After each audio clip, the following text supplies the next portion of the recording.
उन्हाळा सुरू झाला की लहानापासून मोठ्यांना सर्वांनाच आईस्क्रीम खूप खावीशी वाटते, हो ना? परंतु नेहमी नेहमी बाहेरची आईस्क्रीम घेणे शक्य नाही, कारण ती खूप महाग पडते.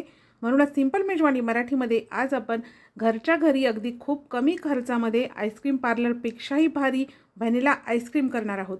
करायला खूप सोपी आहे, चवीला इतकी भन्नाट होती ना की यानंतर तुम्ही कधीच बाहेरून आईस्क्रीम विकत आणणार नाही. त्यासाठी रेसिपी पूर्ण बघा, आवडल्यास लाईक आणि शेअर नक्की करा. चला तर मग रेसिपीला सुरुवात करूया. तर व्हॅनिला आईस्क्रीम करण्यासाठी सगळ्यात आधी इथे मी 1 कप म्हशीचं कच्चं दूध घेतलं आहे. आईस्क्रीम करण्यासाठी गाईचं किंवा पाणी टाकलेलं किंवा पॅकेटचं दूध घ्यायचं नाही, त्याने आईस्क्रीम व्यवस्थित होणार नाही. आता यामध्ये पाव कप साखर घालायची आहे आणि पाव कपाला थोडीशी कमी दूध पावडर घालायची आहे. दूध कच्चंच घेतलं आहे, गरम केलेलं घ्यायचं नाही. आता 1 टेबलस्पून कॉर्नफ्लॉवर यामध्ये टाकायचं आहे आणि ते सगळं साहित्य व्यवस्थित असं मिक्स करून घ्यायचं. यामध्ये अजिबातही गुठळ्या राहिल्या नाही पाहिजे. तर बघा, दुधामध्ये कॉर्नफ्लॉवर, दूध पावडर, साखर व्यवस्थित अशी मिक्स करून घेतली. आता हे मिश्रण आपल्याला शिजवून घ्यायचं आहे. तर मिश्रण शिजवताना गॅसची फ्लेम एकदम स्लो ठेवायची आणि स्लो फ्लेमवरती हे मिश्रण सतत ढवळत आपल्याला एक उकळी येईपर्यंत शिजवून घ्यायचं आहे. मिश्रणाला सतत ढवळत राहायचं आहे. मिश्रणाला ढवळणे जर सोडलं तर कॉर्नफ्लॉवर पातेल्याच्या तळाशी जाऊन करपू शकते. त्यामुळे याला सतत अशा पद्धतीने ढवळत राहायचं. गॅसची फ्लेम एकदम स्लो ठेवायची आहे.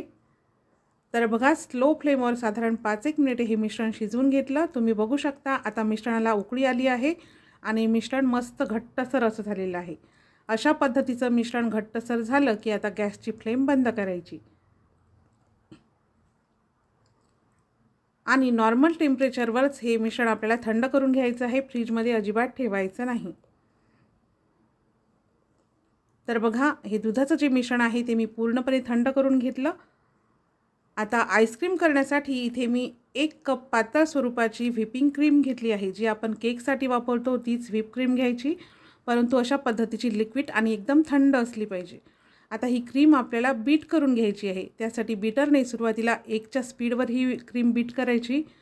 थोडा वेळ 1च्या स्पीडवर ही क्रीम बीट करून घेतली की नंतर 2च्या स्पीडवरती क्रीम बीट करून घ्यायची आहे. बीटरला 1, 2, 3, 4, 5 अशी जी स्पीड असते त्यावरती ही क्रीम बीट करायची.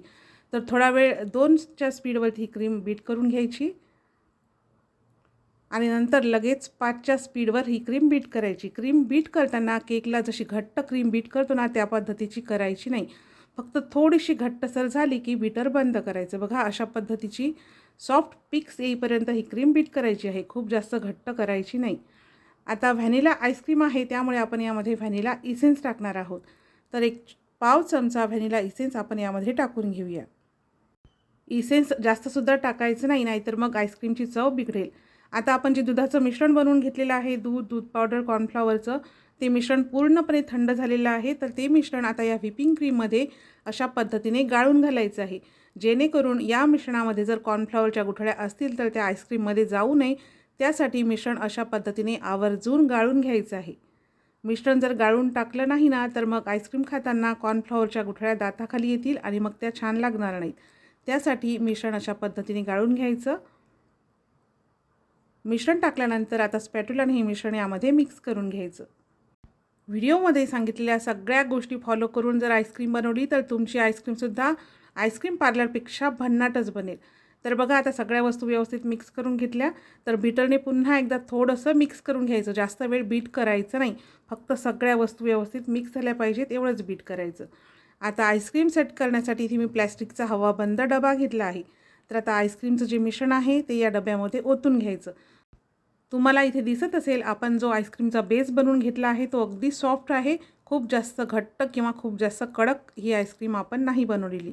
आईस्क्रीम जर खूप जास्त वेळ फेटली तर मग तुमची आईस्क्रीम खूप घट्ट होईल आणि सॉफ्ट होणार नाही.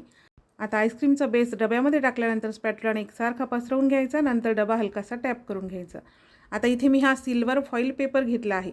हा डब्याच्या तोंडाशी अशा पद्धतीने घट्ट लावून घ्यायचा.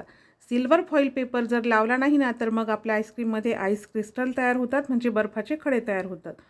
तर बघा, सिल्वर फॉईल पेपर डब्याला व्यवस्थित असा बसून घेतला. आता डब्याचं झाकण घट्ट असं बंद करायचं आणि फ्रीजचं कूलिंग हाय करून जिथे आपण बर्फ जमवतो म्हणजे फ्रीजरमध्ये हा आईस्क्रीमचा डबा ठेवून एक 8 ते 10 तास आईस्क्रीम सेट करून घ्यायची.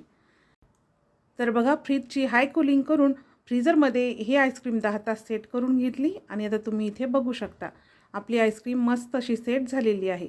याला सिल्वर फॉईल पेपर लावल्यामुळे आईस्क्रीममध्ये अजिबातही आईस क्रिस्टल तयार होत नाहीत.